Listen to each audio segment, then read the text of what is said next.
نبی صلی اللہ علیہ وسلم نے فرمایا انسان اللہ سے دعا مانگتا ہے، زندگی بھر مانگتا رہتا ہے، اور اللہ زندگی بھر دعاؤں کو قبول کرتے رہتے ہیں، لیکن اس کو نظر نہیں آ رہا ہوتا، اس کو نظر کہ اللہ اپنے طریقے سے دعا قبول کرتا ہے۔ اگر اللہ ایسے دعا قبول کرے نا، آپ نے ادھر کہا اے اللہ میری تنخواہ ڈبل کر دے، آفس گئے باس نے کہا کہ جناب نئے وزیر اعظم نے جو اعلان کیا ہے اس کی منظوری ہو گئی، ٹھا ٹھا کر کے ایسے دعائیں قبول ہونا شروع ہو جائیں تو غیب پر ایمان ختم، پھر تو دعا کی ترغیب دینے کی ضرورت ہی نہیں رہے گی۔ سب لوگ مصلی لے کے مسجد میں آ جائیں گے، سارا دن دعائیں مانگتے رہیں گے کہ اللہ سے جو مانگو ملتا ہے، خربوزہ مانگو خربوزہ ملتا ہے، تربوز مانگو تربوز ملتا ہے، افطاری میں پکوڑے مانگو پکوڑے ملتے ہیں، سموسے مانگو بھوک لگ رہی ہے کیا کریں سموسے ملتے ہیں، جو مانگو وہ ملتا ہے۔ دعائیں تو لازمی قبول ہوتی ہیں، لیکن انداز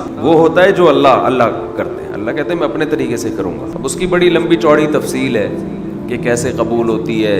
بعض دفعہ جو چیز مانگ رہے ہیں اللہ وہی دے دیتا ہے آپ کو، بعض دفعہ اس کا متبادل دے دیتا ہے، آلٹرنیٹ دے دیتا ہے، بعض دفعہ نہ آلٹرنیٹ دیتا ہے نہ وہ چیز دیتا ہے۔ کوئی مصیبت آنے والی ہوتی ہے، اس دعا کی برکت سے اس مصیبت کو ٹال دے۔ آپ اپنے بیٹے کے لیے بچی کے لیے دعا مانگ رہے ہیں اس کو ٹھیک کر دے، وہ ٹھیک نہیں ہوئی لیکن دوسری نے بیمار ہونا تھا، اللہ نے اس سے وبا کو ٹال دی۔ جن کا غیب پر ایمان ہوتا ہے وہ تو مانگتے ہیں اللہ سے، پتہ ہے بھائی یہ ہو نہیں سکتا کہ جس خدا نے کہا ہے کہ میرے سامنے ہاتھ اٹھاؤ، حدیث میں آتا ہے اللہ میں اتنی غیرت ہے کہ جب کوئی اللہ کے سامنے ہاتھ اٹھا کے مانگتا ہے تو اللہ کو خالی ہاتھ لوٹاتے ہوئے حیات۔ بڑے سیٹ کے پاس کوئی بھکاری جائے اور پیسے مانگے اور وہ اس کو دھتکار دے تو بھکاری کہے گا نا یار نام تو بڑا سنا تھا آپ کا، بڑے سخی ہو۔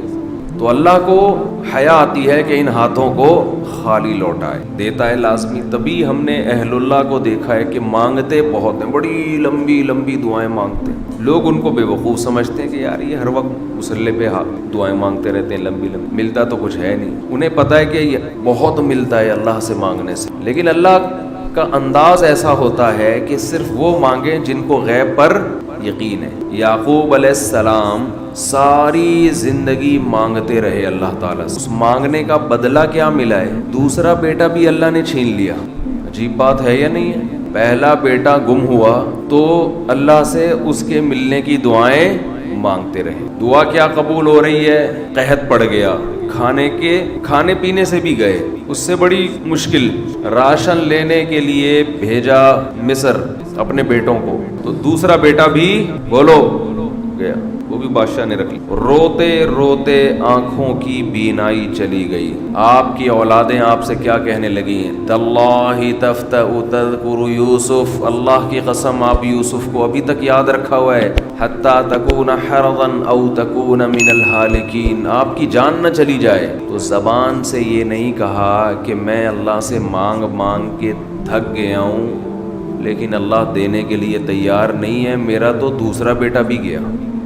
جب دوسرا بیٹا بھی گیا ہے نا، اس وقت یہ الفاظ کہیں کہ آنکھوں کی بینائی چلی گئی۔ گھر والے کہنے لگے کیا آپ کو ابھی تک یاد ہے؟ کچھ چیزیں غیر اختیاری ہوتی ہیں، اپنے اختیار سے غم کو سوچنا یہ شریعت میں جائز نہیں ہے، لیکن کچھ چیزیں انسان کے اختیار میں نہیں ہوتی۔ وہ غم جو آپ کے اختیار میں نہیں ہے اس پہ آپ کو گناہ نہیں ملتا بلکہ صبر پہ ثواب ملتا ہے۔ شریعت میں حکم یہ ہے کہ غم کو بھول جاؤ، اس میں ایک ہی چیز کو لے کے مت بیٹھے رہو۔ لیکن حضرت یعقوب علیہ السلام کو اپنے بیٹے سے اتنی محبت، ظاہر ہے بیٹے میں بہت ساری خصوصیات تھیں، وہ جانتے تھے کہ اللہ ان کو پیغمبر بنائے گا، کہ اتنے عرصے کے بعد بھی آپ کے دل سے غم نہیں نکلا، لیکن اس غم کو لے کر زندگی گزار دی، کسی کے سامنے اللہ کی شکایت نہیں کی کہ میرے ساتھ کیا ہو رہا ہے۔ اور دعا قبول کیسے ہو رہی ہے کہ دوسرا بیٹا بھی گیا۔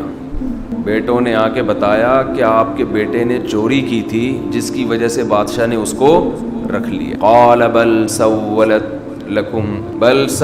لکم انفسکم امرا، باپ نے کہا تم نے جیسے پہلے ایک کہانی گڑھی تھی دوبارہ سے ایک کہانی گڑھ لی ہے۔ حالانکہ اس دفعہ بیٹے سچ بول رہے تھے، چوری تو نہیں کی تھی لیکن الزام لگا تھا چوری کا۔ تو یعقوب علیہ السلام نے دوسرے بیٹے کے جانے پہ ایک لفظ ناشکری کا زبان سے نہیں نکالا، بلکہ کیا کہا، انما اشکو بثی و حزنی الی اللہ واعلم من اللہ ما لا تعلمون، میں اپنا غم تمہارے سامنے بیان نہیں کرتا، صرف اللہ کے سامنے بیان کرتا ہوں، اور اللہ کے بارے میں وہ کچھ جانتا ہوں جو تم نہیں جانتے۔ کیا مطلب؟ وہ مجھے تسلی دے رہا ہے، اس میں خیر ہوگی، ہمارا کام ہے مانگنا، ہم بھکاری ہیں۔ یہ تو ملحد اور خدا کے منکر لوگ ہیں جو مسلمانوں کا مذاق اڑاتے ہیں کہ یہ دعائیں مانگتے ہیں اور ان کو ملتا کچھ نہیں ہے۔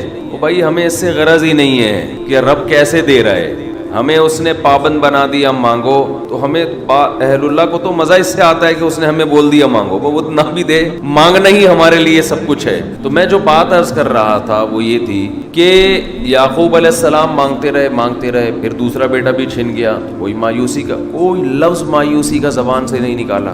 تو حدیث میں آتا ہے کہ ایک بندہ مسلسل دعا مانگتا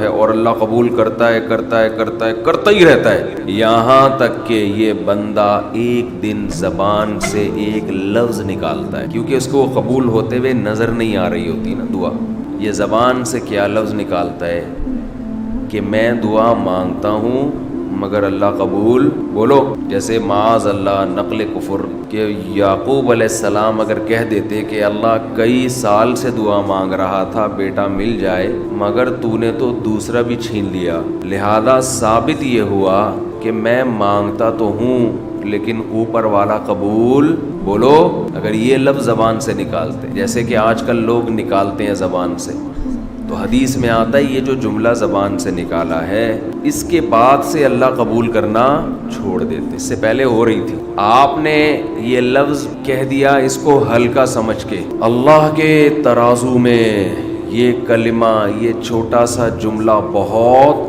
بھاری ہے اللہ کی غضب کو دعوت دینے کے لیے۔ اللہ کہتے ہیں مجھے تانا دے دیا کہ میں قبول نہیں کرتا۔ گھروں میں جھگڑا ہوتا ہے نا، عورت کہتی ہے مرد کھلا کھلا کے تھک جائے، بیوی کہتی ہے ہاتھ تنگ کیا ہوا ہے کھلاتے نہیں ہو، بعض دفعہ آدمی کو غصہ آتا ہے کہ اب میں ہاتھ اپنا تنگ کر کے دکھاؤں گا، اب انڈے نہیں لے کر آؤں گا۔ میں کہتا ہوں چنگیز خان بھی، اگر کوئی چنگیز خان کی اولاد ہے نا، اس میں بھی اتنی طاقت نہیں ہے کہ بیوی کہے 6 انڈے چاہیے اور وہ ان 6 کو 4 کر کے دکھا دے کہ نہیں آج 4 انڈے آئیں گے 6 نہیں آئیں گے۔ کوئی ہے ایسا مائی کا لال؟ کوئی ایسا مائی کا لال پیدا نہیں ہو۔ تو استنبول کیسے فتح کرو گے؟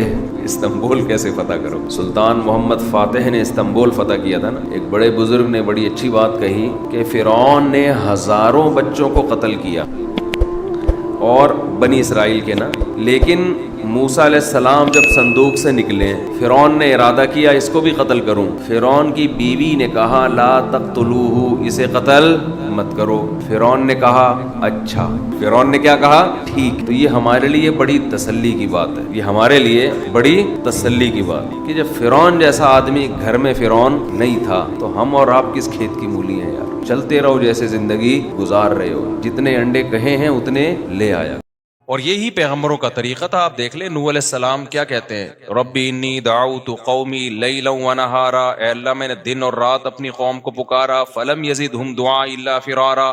آگے وانی کلما دعوتہم لتغفر لہم جعلوا اصابعہم فی آذانہم واستغشوا ثیابہم واصروا واستکبروا استکبارا۔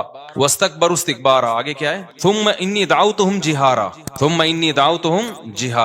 آگے کیا ہے؟ حالانکہ میں فجر میں روز پڑھ رہا ہوتا ہوں یہ، اعلنت لهم واسررت لهم فقلت استغفروا ربكم انه كان غفارا يرسل السماء عليكم مدرارا ويمددكم باموال وبنين ويجعل لكم جنات ويجعل لكم انهارا ما لكم لا ترجون لله وقارا وقد خلقكم اطوارا۔ یہاں سے دعوت کی دلیل شروع ہو رہی ہے کہ بھئی تم اس اللہ کو کیوں نہیں مانتے جس نے تمہیں مختلف مرحلوں میں پیدا کیا ہے، پہلے مٹی، پھر منی کا قطرہ بن گئے منی، پھر ماں کے پیٹ میں جا کے جمع ہوا خون بن گئے، یہ کیسے تغیرات ہیں، کوئی میچنگ نہیں ہے مٹی میں اور اسپم میں، کوئی میچنگ ہے؟ اب سائنسدان تو بیٹھ کے کچھ نہ کچھ کرتا رہے گا بیٹھ کے، لیکن جس کو اللہ پہ ایمان لانا ہے نا اس کے لیے اتنی دلیل کافی ہے۔ یار کیا سافٹ ویئر انسٹال کیے ہیں مٹی کے اندر کہ جب وہ ماں باپ مٹی سے بنی ہوئی خوراک کھاتے ہیں تو اس کے اسپم بننا شروع ہو جاتے ہیں، عجیب چیز بن رہی ہے بالکل، اور وہی اسپم ماں کے رحم میں جاتے ہیں تو وہ بلڈ میں چینج ہو جاتا ہے۔ چلو یار یہ اتفاق ہو رہے تھے، اتفاق سے ہونے والی چیزوں کے ریزلٹ اتنے خوبصورت نہیں ہوتے کہ وسیم بھائی پیدا ہو رہے ہیں، غفار بھائی پیدا ہو رہے ہیں، سبکتگین پیدا ہو رہا ہے، ریزلٹ کیا آ رہا ہے؟ یہ جو اتفاق ہے نا، آپ کو پتا ہے نا جو ابھی میں پھر میں ایتھیزم کے خلاف تقریر شروع کر دیتا ہوں، میرا یہ ٹاپک نہیں، لیکن تھوڑا سا بولنا پڑے گا مجھے، کیونکہ جب تک اللہ دماغ میں بیٹھے گا نہیں کھوپڑی میں بات آئے گی نہیں۔ یہ جو کہتے ہیں نا لا آف چانس، تو چانس ہی اردو میں ہم کہتے ہیں، فی الحال میں چانس ہی کہہ دیتا ہوں۔ اب جیسے ایک صاحب مجھے کہنے لگے، وہ ہم تو جنوری کہتے ہیں نا بھائی، فروری جنوری، ہماری زبان سے فروری آسانی سے نکل جاتا ہے۔ اب جیسے عربی لوگ ہیں فبرائر کہتے ہیں فروری کو، یونیو جنوری کو۔ تو ہر زبان جب کسی بھی لفظ کو قبول کرتی ہے نا تو اس کو کاٹ چھانٹ کے لیتی ہے، وہ اپنے حساب سے ایڈجسٹ کرتی ہے کہ ہمارے ہاں اس کی جو پروننسیشن ہے وہ کیسے ہو سکے، اس کا تلفظ کیسے ہوگا۔ یہ ہر زبان کا قاعدہ ہے کہ جب بھی وہ کسی دوسری زبان کے لفظ کو گود لے گی تو وہ ایز اٹ از نہیں لیتی کبھی بھی، وہ اپنے حساب سے کیا کرتی ہے، اس میں قط و برید کرنے کے بعد نا اس کو کاٹ چھانٹ کے وہ لے کر آتی ہے۔ تو پھر وہ دوسری زبان میں جا کے، جیسے پیٹرول ہے، اب میں نے پیٹرول ڈلوانا تھا، میں نے کہا بھائی اتنے لیٹر پیٹرول ڈال دے، مجھ سے پیٹرول ہوتا ہے، پیٹرول نہیں ہوتا۔ اب میں نے کہا ہم لوگ کیا، یہ دیکھ یہ پیٹرول ہوتا ہے، یہ دیکھ رہا ہے یہ پیٹرول ہے۔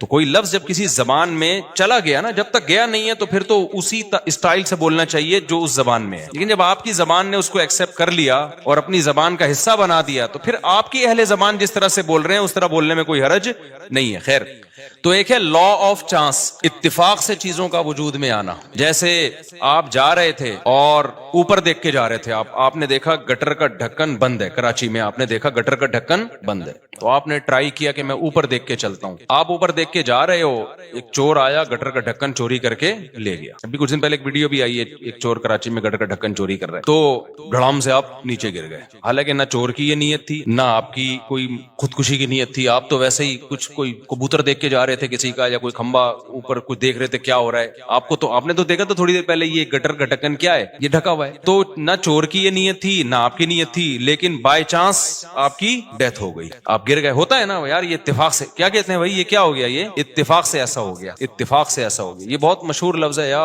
حسن اتفاق دیکھیے کہ آپ کا تذکرہ چل رہا تھا اور آپ ہی سامنے آ گئے۔ میرے ساتھ تو ایسا بہت ہوتا ہے، لوگ بیان سن رہے ہوتے ہیں میرا، میں سامنے سے گزر جاتا ہوں، یوں یوں کر کے دیکھ رہے ہوتے ہیں، کہہ رہے ہیں اوے حسن اتفاق ہے بھائی، آپ کا بیان سننے تھے، بندہ سامنے کھڑا ہوا ہے، اپنے آپ کو یوں یوں کر کے مار رہے ہوتے ہیں کہ سو تو نہیں رہے، نیند تو نہیں، خواب تو نہیں دیکھ رہے ہیں۔ تو یہ اتفاقات دنیا میں ہوتے رہتے ہیں۔ تو اگر یہ کائنات خود سے بنی ہے میرے بھائی، اتفاق سے بنی ہوگی، تو پتہ ہے آپ کو ایک سائنسدان کیا کہتا ہے، فرانس کا ایک سائنٹسٹ ہے، وہ یہ کہتا ہے کہ اگر ہماری جیب میں 10 سکے ہوں نا، 10 سکے، یہ مثال بہت خاندانی ہے، اس کو سمجھو اچھی طریقے سے۔ میں نے اپنی جیب میں پرچیاں ڈالیں 10، ایک پہ لکھا 1، دوسری پہ لکھا 2، تیسری پہ لکھا بولو 3، چوتھی پہ لکھا، یہ سائنٹسٹ کا نام بھی میرے ذہن سے نکل گیا، چارلز گوئے کر کے آ رہا ہے آخر میں، کچھ بیچ کا مجھے وہ بڑی مشکل، اس کی بہت ہی مشکل سے نکلتا نہیں منہ سے میرے، وہ بہت مشکل لفظ ہے وہ۔ تو کبھی انشاءاللہ وہ کتاب سامنے رکھ کے نا، اس کا نام میں انشاءاللہ آپ کو بتا دوں گا، خود ہی پڑھ لو کیا لکھا ہوا ہے یہ۔ تو اس نے ایک بڑی زبردست مثال دی ہے کہ آپ ایک پرچی پہ لکھیں 1، دوسری پہ لکھیں 2، تیسری پہ لکھیں 3، اس طرح 10، اور جیب میں ڈال دیں وہ پرچیاں۔ جب آپ ایک ہاتھ ڈال کے ایک پرچی نکالیں گے تو اس کا کتنا امکان ہے کہ پہلے نمبر والی 1 والی ہی نکلے، مکس بھی کر دیا آپ نے بھائی، 100-200 دفعہ شاید یہ عمل دہرائیں، یا 50 دفعہ یا 10 دفعہ، تو 10 دفعہ میں یہ ہو سکتا ہے ایک دفعہ ایسا ہو جائے کہ نمبر 1 والی نکل آئے پرچی، ایسا ہی ہے نا۔ ایسا تو بہت ہی کم چانس ہے اس کا کہ آپ نے ہاتھ ڈالا اور پہلی پرچی نکلی، ہے چانس لیکن بہت کم۔ پھر اس کا کتنا چانس ہے کہ آپ جب ہاتھ ڈال کے پرچی نکالیں تو اتفاق سے پہلے نمبر پہ پہلی والی اور دوسرے نمبر پہ دوسری والی، یہ چانس اور کم ہو جائے گا۔ تو اس طرح پہلے نمبر پہ پہلے والی نکلے، دوسرے نمبر پہ دوسری والی نکلے، تیسرے نمبر پہ تیسری والی نکلے، اس کا اور کم چانس ہوگا۔ یعنی 100 آدمیوں کو آپ لگا دیں اس کام پہ تو 100 میں شاید ایک ایسا ہو جس نے پہلے نمبر پہ پہلی نکلی، دوسرے نمبر پہ دوسری، تیسرے نمبر پہ تیسری۔ اب اگر آپ یہ چاہتے ہیں کہ پہلے نمبر پہ پہلی نکلے اتفاق سے، دوسرے نمبر پہ دوسری، تیسرے نمبر پہ تیسری، چوتھے نمبر پہ چوتھی، پانچویں نمبر پہ پانچویں، چوتھی پہ ایک مجھے یاد آیا، ابھی میں جہاز میں آ رہا ہوں، ایئر ہوسٹس نے مجھے دیکھا نا، ایک بندے نے مجھے ساتھ بیٹھے ہوئے دوست نے بتایا، ایئر ہوسٹس سے جیسی میرے پہ نظر پڑی نا، دوسرے بندے سے کہہ رہی ہے اشارہ کر کے